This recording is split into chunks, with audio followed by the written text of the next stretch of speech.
Alright mga idol, usapang boxing na naman tayo. Pag-usapan nga lang natin ang ilang kaganapan sa mundo ng boxing. Ngunit bago yan, Subscribe na sa Boxing Glad PH. sa inyo mga idol, unahin muna natin ang naging laban ng ating mga Pilipino boxers sa iba't ibang bansa. So mga idol, sa akin nga pong nakuwang source, meron nga pong 6 na Pinoy boxers ang lumaban kahapon September 17 sa iba't ibang bansa. So narito nga yung mga naging laban ng ating mga Pilipino boxers. So unahin muna natin ang naging laban ni Mercito Gesta na natalo nga po siya by round 6 technical knockout sa kamay nga ng undefeated Mexican boxer na si William Cepeda. Nagginanap nga po dyan sa Commerce Hotel and Casino, California, USA. At dumako naman tayo sa Sakai, Osaka, Japan mga idol. Dito nga meron tayong 2 Filipino boxers na lumaban. Sumala nga dito itong ating kababayan na si Claudio Bancese kontra kay Casio Harada. So mga idol, sa kanilang naging laban natalo nga po by unanimous decision itong si Sese. At sa naging laban naman ni John Real Castino natalo naman siya by round 7 technical knockout sa kamay nga po ng Japanese boxer na si Ryuya Shagawa. At dumayo naman tayo ng Arizona, USA mga idol. Dito nga meron tayong 3 Pinoy boxers na lumaban kontra sa 3 undefeated American boxer. So unahin muna natin ang naging resulta ng laban ni Roman Canto. Natalo nga po siya by unanimous decision sa undefeated American boxer na si Fabian Rojo.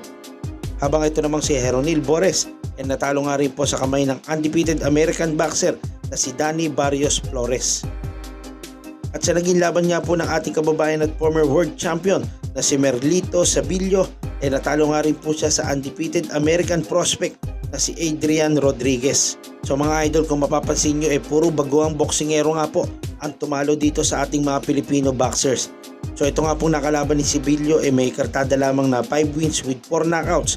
Habang ito namang nakalaban ni Canto may 5 wins with 5 knockouts din at wala pa rin talo. Habang ito namang pong nakalaban ni Bores may undefeated record din na 13 wins with 4 knockouts. Sa kabilang banda naman mga idol mamaya na nga po magaganap ang magiging laban ng ating kababayan at former world title challenger at kasalukuyang WBO Global Flyweight Champion na si Jimel Pistolero Magramo kontra nga sa American boxer na si Anthony Olascuaga. So magaganap nga ang laban nila mga idol sa Ariake Arena, Tokyo, Japan.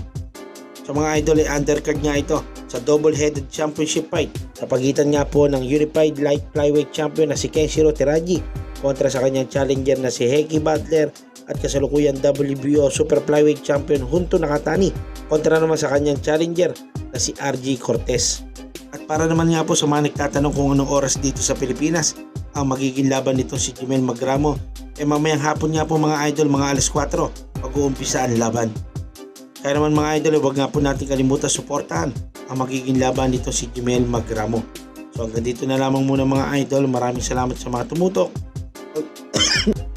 Huwag nyo nga pong kalimutan suportahan itong ating mga videos. Please like, share, and subscribe. And please support boxing. Thank you.